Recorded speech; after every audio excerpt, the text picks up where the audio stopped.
Hello everyone, JH Medium here. Today we are in the ancient Silk Road city, Bukhara, Uzbekistan.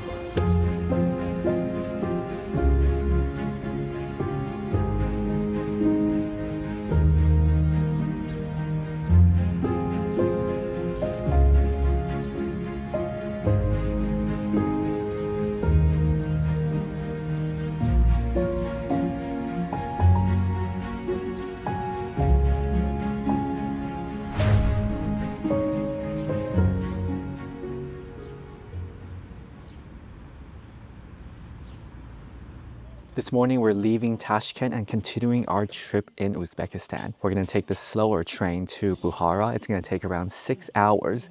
Usually if you take the high-speed rail, it takes only 4 hours, but we were not able to book it. It gets sold out like 1 month ahead of time. But at least we found a way there that's not in the middle of the night. The train itself is actually quite spacious. It's only 3 seats wide. There's 2 seats on this side and 1 seat on the other side, and a very wide walkway in the middle. Much wider than an airplane for sure.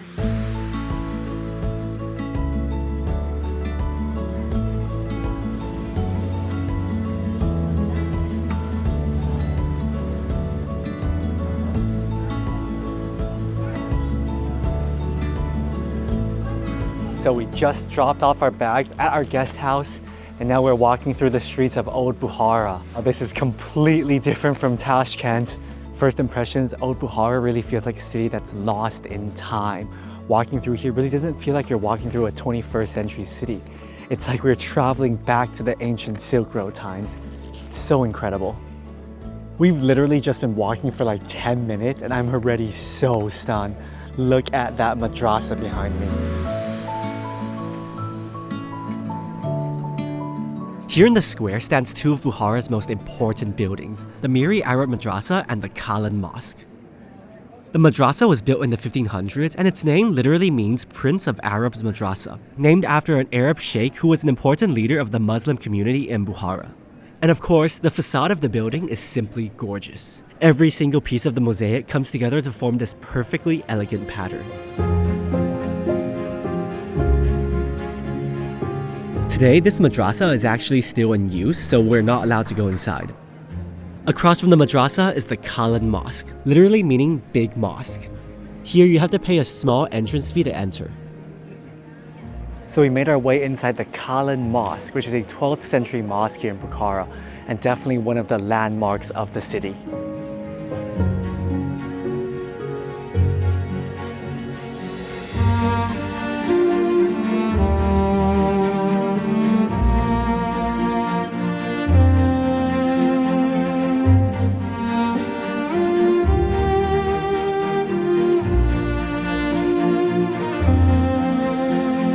Just look at this wall behind me. This is already one of the more simpler mosaics. It's so impressive just thinking about the effort needed to place each and every one of these little tiles to build this entire complex, but also just the creativity needed to design this thing.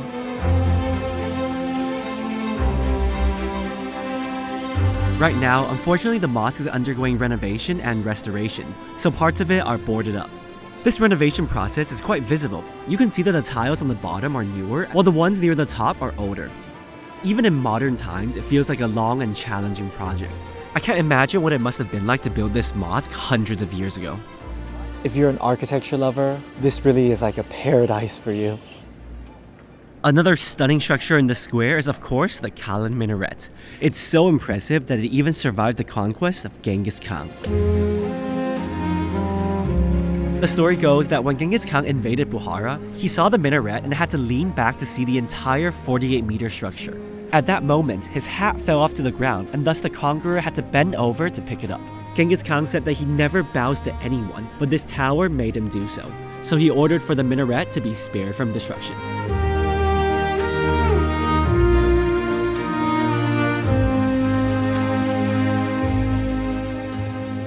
It's only our first day here in Bukhara and I'm already completely mesmerized by the buildings here.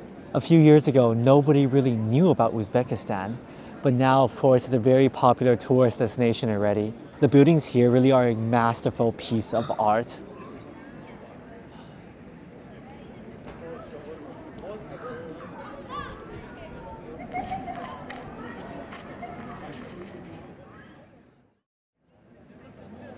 Good morning from Bukhara. It's a rather gloomy and cloudy day today.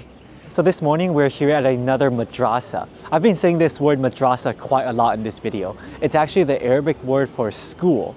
Old Bukhara was one of the most educated cities in the world. There were hundreds of madrasas spread across this entire city.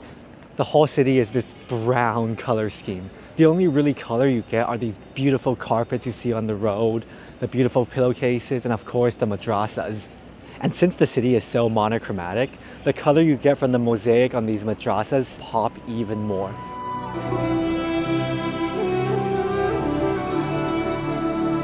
But while the outside is really beautiful, once you come inside the courtyard, you'll notice it's just a souvenir shop now. 它1楼的这些教室或者是宿舍，这些一个个的小房间，已经完全给手工艺人和旅游纪念品店占据了。所以走进来就是变成了一个小小的市场。In this square, there's also a statue of Mr. Nasreddin Hodja. He's an important folk character in the Muslim world. Telling stories and tales of Nasreddin is a very common tradition in this part of the world. Most of the time he's considered as an idiot or a fool, but some of his stories also make him seem smart in his own way. If you just search him up, you'll find loads of stories about him, but many of them are about his donkey. So here's one random story. One day, Nasreddin lost his donkey, but he seemed very happy.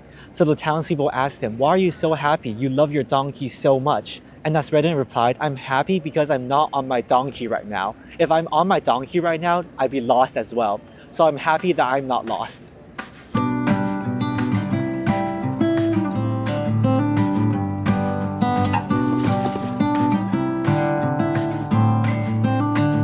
With our terrible luck, it started raining outdoors. I thought it barely rains in this area. Anyways, we're here at a very pretty restaurant for lunch today, and we're gonna try some dishes that we haven't had before on this trip. Here we got a dumpling soup, a beef hot plate with potatoes and mushrooms on it, and we also got some samsas. Since it's quite warm indoors, we got a peach iced tea. 还给了我们一小碟下茶菜，小茶点吧。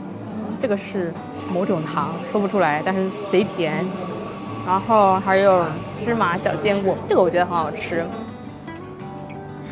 I'm gonna try the beef hot plate first. We saw this on many menus in Uzbekistan, but we never ordered it. The potatoes are really good, that nice crispy grilled flavor. And the beef, even though it's super lean, it's also very tender. I like this dish. 这个叫 chuchvara， 是一种迷你的小饺子，放在汤里面的一个小饺子。Usually when you order a manti, it's a giant dumpling, but these are very small. Sort of like a wonton soup that I'm used to. Let's try. Ooh, it's a lamb dumpling soup. The lamb flavor is ultra strong, but I think the broth is like a chicken bouillon broth, so it balances out. Our samsa baby is also here. It's literally called a samsa baby. I think it's because it's smaller than usual samsas. It's really piping hot right now. Let's try it. 热乎乎的，刚出炉的就很好吃。That's really good. The crispy, buttery skin. The minced meat inside tastes like beef, and there's also some onions. Really nice bite. The food at Zolotaya was great and not too expensive either. Best of all, we get to relax in this very elegant environment. There are cute decorations all over the restaurant. Altogether, an excellent meal to escape from the awful weather today.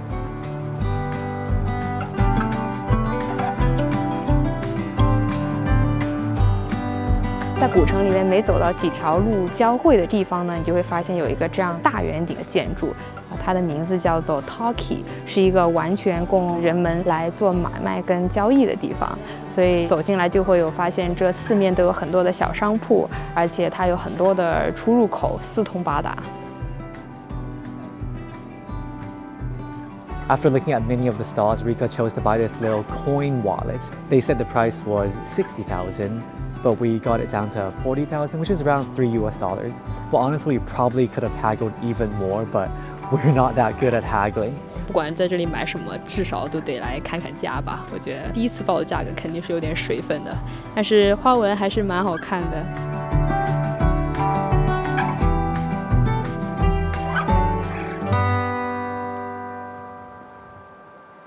Well, I guess we can't do too much exploring today. Hopefully the weather tomorrow will be slightly better. Since it's annoying to explore the city in the rain, today is gonna be a food tour day. Tonight we're going to a very popular restaurant that we couldn't even get a table for yesterday. We're at a place that feels more like a club rather than a restaurant. It's called the Joy Lounge. If you look at the lighting outside, it's like disco ball lighting. So our food is here. We got a kutop for an appetizer. There's spinach and cheese inside. It's sort of like a quesadilla. And we also got some beef shashlik. It comes with these grilled vegetables as well. And both of these dishes come with this tomato-looking sauce. And our final dish is a qayish. The noodles in the qayish are flat, thin noodles. And on top there's some meat sauce, some potatoes, carrots, and also some yellow beans, which is very interesting.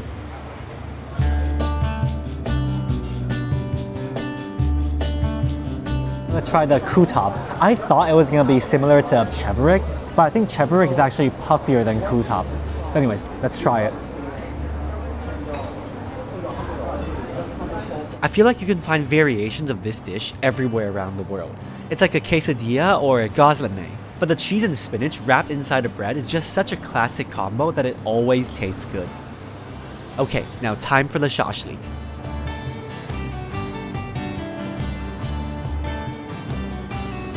Really tender and juicy meat. I love that cumin flavor in there. 它中间这里有一块羊油，羊的脂肪，我觉得可能是在烤制的时候，让它这个油覆盖到整个的肉的上面，让它有一种更香的味道。The tomato sauce and sour onions are also a great combo with the shashlik to help balance out the oiliness. And now time to try the qayish. I really like these thin, flat noodles. This type of noodle is probably my favorite type of noodles.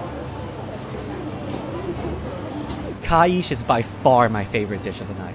The noodles are thin, but it doesn't mush together, it still retains its shape. The gravy on top is light but flavorful. When you take a bite, the carrots and beans sort of dissolve into the sauce to make it extra delicious. 我觉得这次来这里最惊喜的一道菜应该就是这个 qayish， 因为它真的是这种少见的中亚面食主食中比较细腻的这种口感，但是就是不知道为什么它很少见，包括我们去那么多餐厅，那菜单上很少这道菜，好像也很少有人推荐吃这道菜。And for dessert today, we got this honey cake. The waiter told us that this is the best-selling dessert in their restaurant.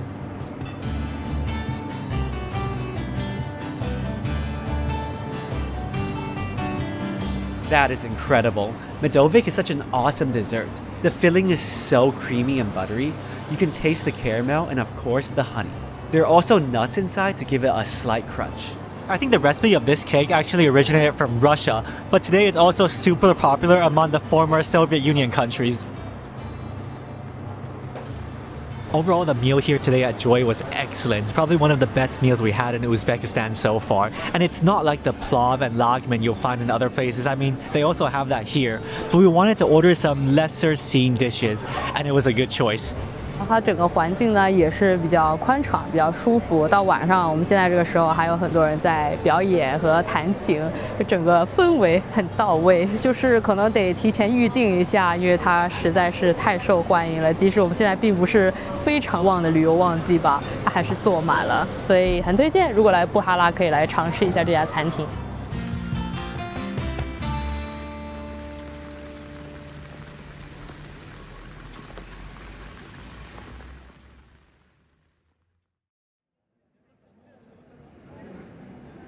In Bukhara, we're staying in Everland Guest House, a small family-run place.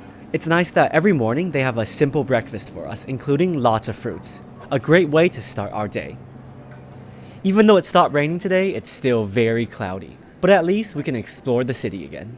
Walking around Bukhara, you'll notice that not all of these old madrasas are treated equally. For example, this one right here, nobody is here to reconstruct it. It looks completely abandoned.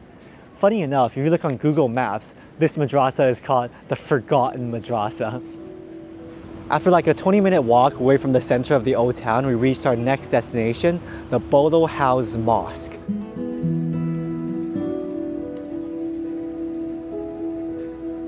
This mosque is famous for its wooden pillars and carvings on the outside. And apparently each of these pillars here are carved from one piece of wood. It seems like this mosque has not been completely restored or remodeled. You can see on the wall there are many mosaic tiles missing. And I think the fact that it's not been remodeled makes the whole building seem more real.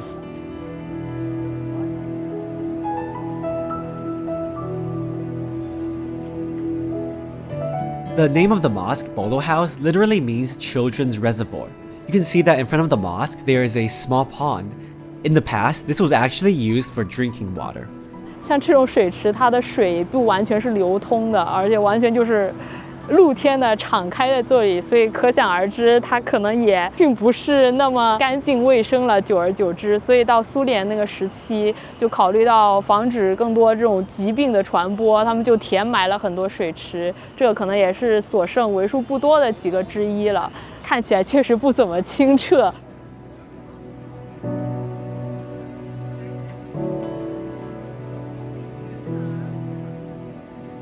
The interior of the mosque feels like a completely different style. Once you enter the prayer hall, it's like you're in a different building with the white walls and the beautiful light in the middle. The elegant interior and the rustic, worn-down wooden exterior give this mosque a very unique look. 我们在这个清真寺门口终于找到了相对设计没有那么土的明信片。这位大哥他画的这些水彩画风景照还是挺好看的，上面可以看到布哈拉的建筑和它的骆驼商队，靠想象就回到了丝绸之路上一个繁忙的商贸城市的样子。所以，如果你想要买明信片的话呢，我觉得可以来这个清真寺门口看看。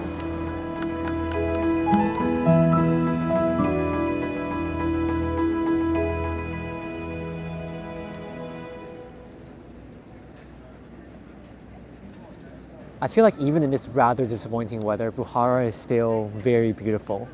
The patterns and the architecture here really speak for themselves. But with that being said, I think you can probably finish all of the sites in like 1 or 2 days. Either way, I'm still really happy with my trip here in Bukhara, and I'm more excited to go see Samarkand in the coming days now. After a short rest at our guest house in the afternoon, we are back out around sunset to check out the city at night.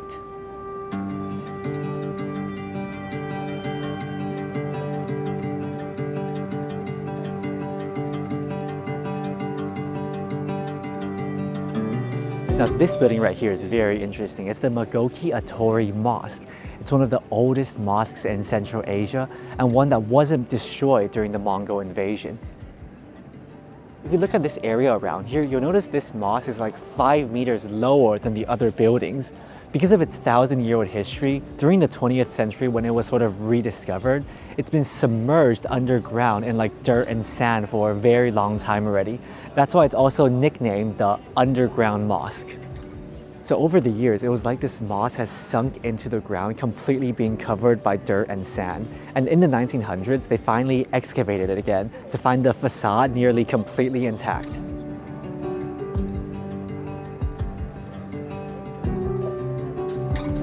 现在这个清真寺只有顶上的一点点还可以看到一些它原来的蓝色的痕迹，不知道它是不是像兵马俑一样，一出土它的颜色又全部都掉光了。但是光从它门面的这些雕饰，你都能想象得出来它曾经有多么富丽堂皇的颜色。 It's very interesting to see the different state of buildings here in Bukhara. Of course, throughout the ages, all of the buildings that stand here today have been restored at some point in time. But at least in the 21st century, some buildings like the Magoki Attori Mosque are being left in this fractured state, while others like the Kalon Mosque and Minaret are once again being made to look brand new. So I wonder how they decide which ones to restore and which ones to leave relatively untouched. I guess both methods have its positives. If you restore a building, you get to see all the details, all the beautiful colors. You get to see how it was during its glorious days.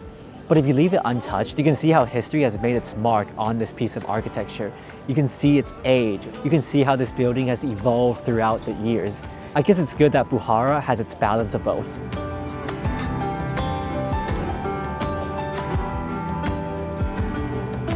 As the sun sets, the city starts to light up. And let's just say it's not what I expected. Bukhara at night feels completely different. Once they light up the building facade, it transforms from an ancient city into some sort of modern 21st century museum art piece. This red glow makes the elegant building in the daytime feel kinda creepy at night. It makes sense to light up the buildings at night to make them visible, but personally I wish they chose a different color scheme. The color on the minaret seems more reasonable. Yeah, I definitely prefer it without the lights in the daytime. Anyways, we have one more day in Bukhara tomorrow. Let's come back when the lights are off.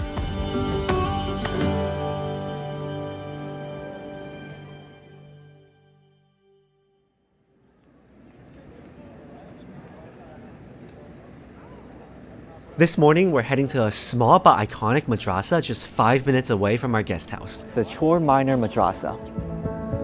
The name literally means the 4-minaret madrasa because of the 4 towers on top of the building. However, even though the towers look like minarets, strictly speaking, they were never actually used for qada prayer.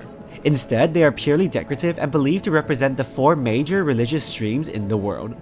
You can see symbols like a Christian fish or a Buddhist prayer wheel on the towers. This is a 19th century building, and the madrasa itself doesn't actually exist anymore, so the building we see right here is just the gatehouse to the old madrasa.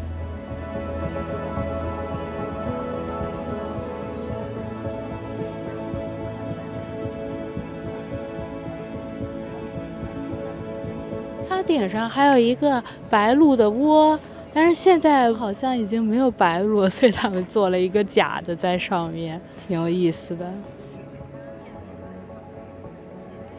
这里这家纪念品店卖的东西还蛮不一样的，就跟古城内卖的那些都是布哈拉或者丝绸之路的主题的不一样，它卖的是偏苏维埃那个时候的一些旧物，可能也并不会特别的便宜，但是看着还挺有趣的。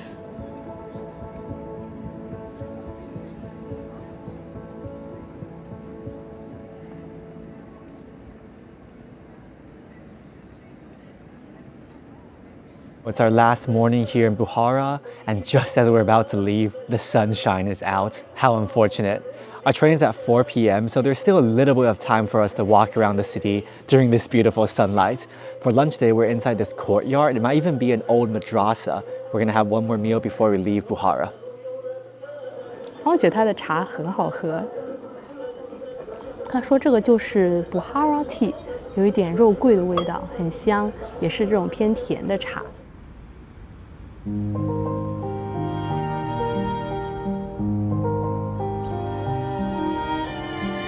The decor of the courtyard is really beautiful. I think every time we come eat at an Uzbek restaurant, the plates, the atmosphere, they all look really elegant. Our food is here today. We once again got a plov, and we also got some chicken and vegetables.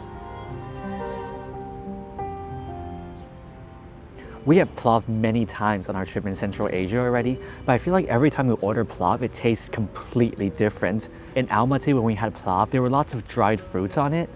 In Tashkent, the plov was soaked inside this thick lamb oil, so it's really oily, it's covered inside that lamb flavor. But here the plov is less oily, and I think the rice grains are also a bit longer. So yeah, one dish, you can make it in multiple different ways.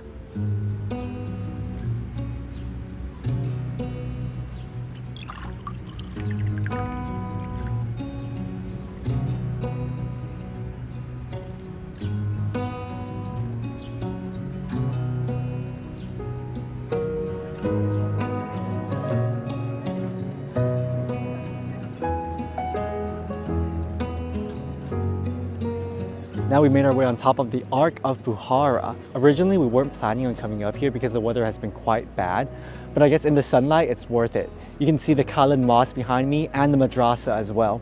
Coming up on top of the Bukhara Ark and looking at the old town, you really realize that the old town is quite small. To be honest, it's a lot smaller in scale than I expected it to.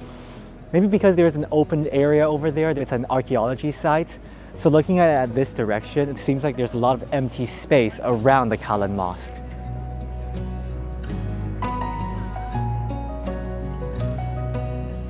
Besides from being a great viewpoint for the city, this fortress is of course one of the most important buildings in Bukhara.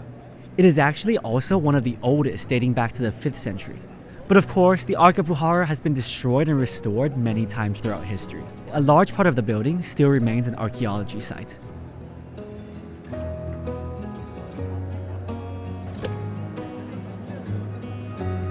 Even though Bukhara has grand architecture and was once one of the most important cities on the Silk Road, today it still feels like a very small and tight-knit community. The city feels like an open-air museum, allowing us to travel back in time and experience the hustle and bustle of this ancient center for trade, education, and religion. And that is our trip here in Bukhara, Uzbekistan. I think after this trip, I'm now even more excited to head to our next destination, Samarkand. Thank you so much for watching. JH Medium here, and see you guys in the next one.